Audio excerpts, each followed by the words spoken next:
శ్రీ దయానందగిరి స్వాముల వారు సభారంజకంగా కొంతమంది ఉపన్యాసాలు చెప్తారు, కానీ సభారంజకంగా ఉత్సాహంగా అందరూ వినేటట్లుగా అర్థమయ్యేటట్లుగా అందులో సారమైనటువంటి విషయం ఉండేటట్లుగా చక్కటి సందేశాన్ని అందించినటువంటి స్వాముల వారికి హృదయపూర్వక ధన్యవాదాలు.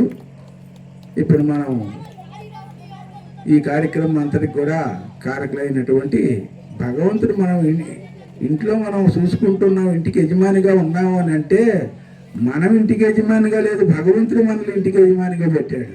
అట్లాగే ఏదైనా ఒక కార్యక్రమం చేస్తున్నాం అంటే ఆ భగవంతుడు నియమించాడు.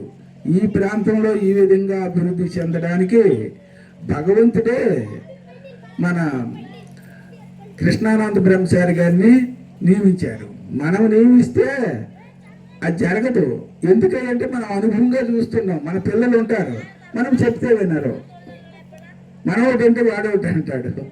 కాబట్టి ఇటువంటి దైవ కార్యక్రమాలు జరగాలంటే భగవంతుడు నియమించినటువంటి వాళ్ళ ద్వారానే ఇటువంటి కార్యక్రమాలు జరుగుతూ ఉంటాయి. వారిని భగవంతుడు ఈ ప్రాంతంలో నియమించారు కాబట్టి ఇటువంటి కార్యక్రమాలన్నీ కూడా వారి ద్వారా జరుగుతున్నాయి.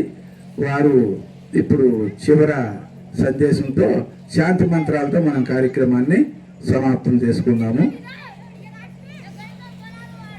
జయ శ్రీ